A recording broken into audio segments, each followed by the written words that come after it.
ازيكم عاملين ايه؟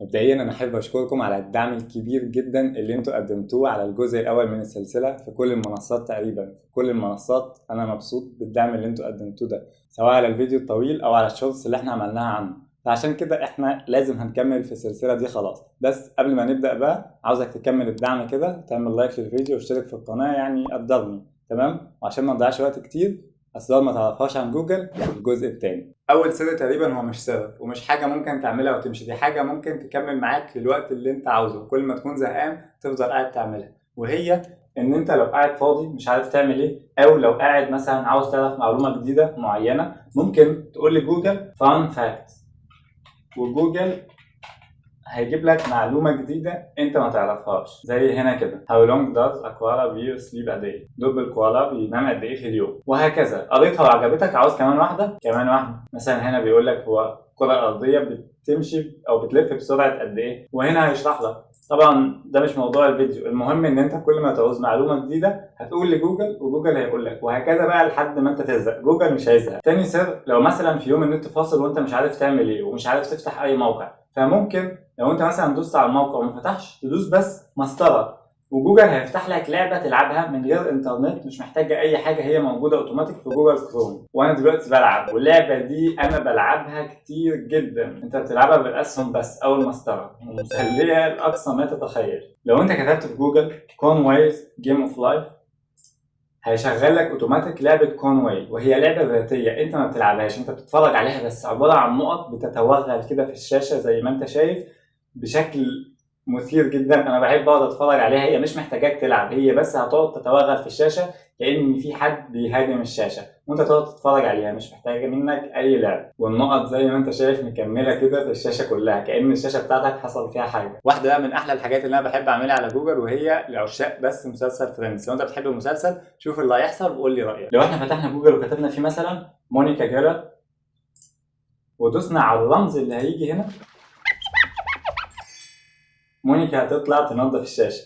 لو مثلا كتبنا جوي تربياني ودوسنا على البيتزا، Joey doesn't share food! جوي مش بيشارك طعمه. لو كتبنا روس جيرل ودوسنا على الكنبة، Pivot! Pivot! Pivot! Okay, I don't think it's gonna pivot anymore. مشهد الكنبة الشهير لما اتكسرت منهم على السلم. لو كتبنا تشاندلر بينج هيطلع وزة وكتكوت بيتمشوا في صالة الشاشة بتاعتك. وأكتر حاجة بحبها بقى لو كتبنا فيبي بوفيه، Smelly cat, what are they feeding you?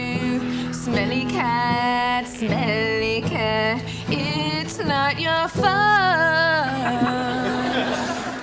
لو مبسوط لحد هنا ما تنساش تشترك في القناه. واصلا لو انت اول مره تشوفني، في فيديوهات كتير قديمه فايتاك قوي، فاشترك وخش شوفها. ويلا نكمل. في كلمه في الانجليزي اسمها كيرنينج، وكيرنينج دي يعني ان احنا نحط مسافه بين الحروف واحنا جايين نطبعها. فلو كتبنا في جوجل كلمه كيرنينج هنلاقي ان جوجل هتحط لنا مسافه بين الحروف في اي كلمه كيرنينج هتبان لك في الصفحه. ودي من الحاجات اللذيذه اللي جوجل دايما بتعملها، وهي ان هي بتطلع لك النتائج بناء على معنى الكلمه. واحد بقى من ألذ الحاجات اللي جوجل بتعملها، وهي ان جوجل عندها جمل معينه بترمز ليها بارقام معينه. بمعنى لو انت كتبت في جوجل مثلا the loneliest number، اكتر رقم وحيد، فهو بيطلع لك النتيجه رقم واحد.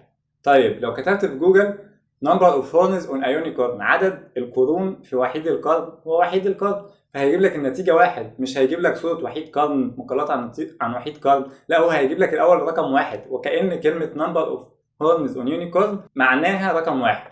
اللذيذ بقى مش في كده، اللذيذ إن أنت لو كتبت في جوجل the loneliest number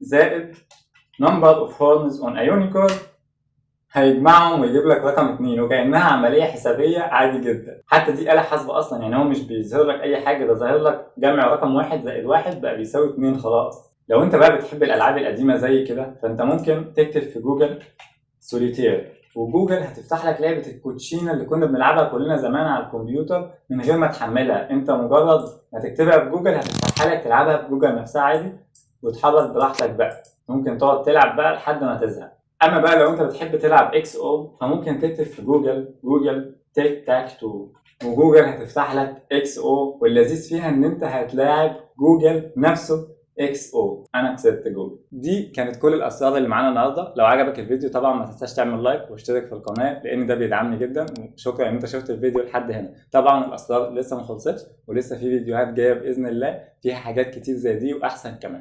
فخليك موجود عشان تشوفها وتشوف كل الفيديوهات الجايه اللي فيها حاجات كتير مفيده وموبايلات انت عاوزها واي حاجه تتعلق بالتكنولوجيا والذكاء الاصطناعي. بس كده، اشوفكم الفيديو الجاي. سلام.